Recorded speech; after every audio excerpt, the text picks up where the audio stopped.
நான் உறுதியாக சொல்லுவேன், ஒரு 10 பேர் மட்டும்தான் உரிய நேரத்தில் ஜமாத் மிஸ் பண்ணாமல் தொழக்கூடியவர்கள் இருப்பார்கள்.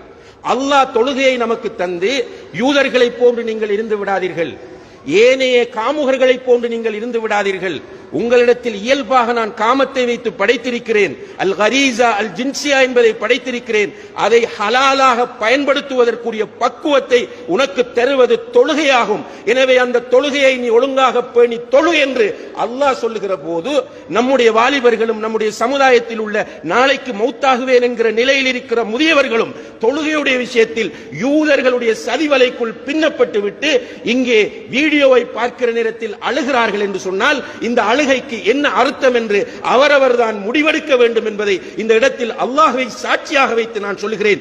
இன்றிலிருந்தாவது நான் தொழ வேண்டும் என்று அல்லாஹ்விடத்தில் சத்தியம் செய்து ஒருவர் முடிவெடுக்கவில்லை என்று சொன்னால் அவருடைய நிலைமையை அவரே தீர்மானித்துக் கொள்ள வேண்டும். அதற்கு அல்லாஹ்வும் பொறுப்பல்ல, உலமாக்களும் பொறுப்பல்ல, சமூகமும் பொறுப்பல்ல, பெற்றோரும் பொறுப்பல்ல.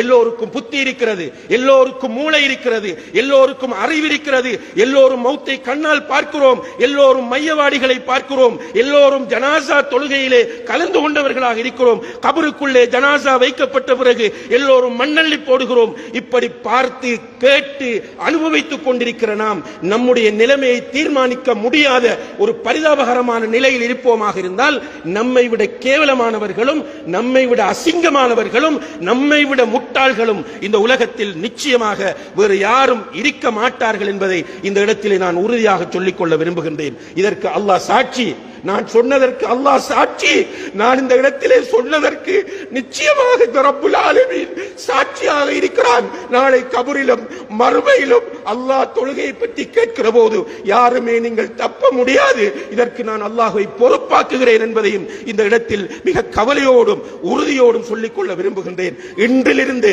இங்கே எல்லோரும் நிதானமாக கேட்டுக்கொண்டிருக்கிறீர்கள். ஒவ்வொருவரும் உங்களுக்கென்று எடுங்கள். மற்றவனை பார்க்காதீர்கள், வாப்பாவை பார்க்காதீர்கள், கூட பிறந்தவனை பார்க்காதீர்கள், மகனை பார்க்காதீர்கள், மௌலவியை பார்க்காதீர்கள், நிர்வாகிகளை பார்க்காதீர்கள். நீங்கள் கேளுங்கள், உங்களுடைய காதுகளால் கேளுங்கள். இன்று பலஸ்தீனத்திலே 20 நாட்களுக்குள் 7000 முஸ்லிம்கள் படுகொலை செய்யப்பட்டுக் கொண்டிருக்கிறார்கள். வீடுகள் தரைமட்டமாக்கப்பட்டிருக்கின்றன. நம்முடைய சகோதர சகோதரிகள், தாய்மார்கள், குழந்தைகள் இடிபாடுகளுக்கு இடையில் இன்னும் எத்தனை பேர் இருக்கிறார்கள் என்பது தெரியாது. ஒழுங்காக குடிப்பதற்கு நீர் இல்லாமல் இருக்கிறார்கள். டாய்லெட் போவதற்கு பெண்களிடம் இல்லாமல் இருக்கிறார்கள்.